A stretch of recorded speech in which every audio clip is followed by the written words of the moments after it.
대한민국 청소년의 회 뉴스 장서연 기자, 지난 8월 3일 18시경에 경기도 성남시 분당구 서현동이 AK 플라자에서 최원종, 남성, 이 차량을 인도로 돌진하여 5명이 부상자를 만든 뒤 백화점 안에서 흉기를 휘둘러 9명을 다치게 했다.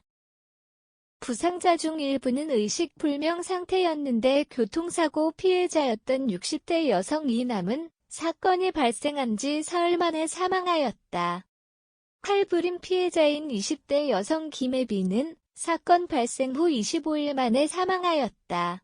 그녀는 건국대학교 예술대학 영상영화학과에 재학 중이며 미대생을 꿈꿨던 명랑한 외동딸이었다. 이 사건은 한때 뉴스와 각종 플랫폼을 떠들썩하게 했던 서현역 칼부림 사건이다. 칼부림은 우리가 알고 있는 묻지마 범죄의 형태 중 하나이다. 가해자 최원종은 본인이 피해망상 같은 정신질환 때문에 이번 범죄를 저질렀다고 진술하였다. 조사하면서 나오게 된 최 씨의 고등학교 중퇴 사실과 정신과 진료 경험은 그가 이미 예전부터 어려움을 겪고 있었음을 시사한다. 하지만 이동 동선을 미리 생각해놓고 대형마트에서 무기까지 미리 사놓은 사람의 범죄를 우발성 범죄라고 말할 수 있을까? 심지어 그는 사건 발생 전날에도 범행 장소에 들러 어떻게 범행을 치를지 생각했다고 한다.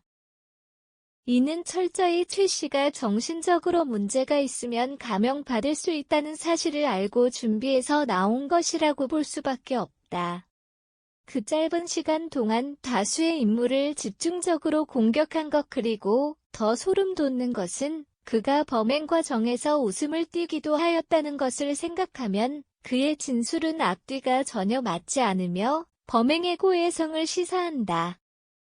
서현역 칼부림 사건을 전후로 칼부림과 같은 범죄와 테러 예고는 일종의 갑작스러운 유행이 되어 대량 살인 예고 및 칼부림 범죄가 자주 발생하였다. 그 예시로 죽전역 칼부림 사건 2023, 신림역 칼부림 사건 2023, 상봉역 칼부림 사건 2023, 서울 고속버스터미널 칼부림 미수 사건 2023 등이 있다. 필자는 범죄의 원인을 외부에서 찾기보다는 오직 가해자 본인의 원인으로 생각하고 싶지만 사회적 불안과 불신의 증가, 정신적인 문제를 안고 있는 개인의 사회적 배제 등 다양한 원인 또한 무시할 수 없는 것이 현실이다. 지금은 좀 사그라지었지만 당시 주민들은 테러 예고가 있는 장소에 혹시나 하는 마음에 가지 못했거나 가더라도 공포에 떨며 다녀야 했다. 필자 또한 서현역 부근에서 과외를 하는데 사건 이후 며칠 동안은 수업하러 가지 못하고 미뤄야만 했다. 사회의 안전을 위해 범죄에 대한 엄중한 처벌이 필수적이기 때문에 단순 범죄 예고만 했다 하더라도 이에 대한 처벌을 강력히 높여야만 한다. 또한 정신적인 문제를 지닌 개인들에 대한 사회적 지원 체계를 강화하여 조기에 치료와 도움을 받을 수 있도록 하는 것이 중요하다.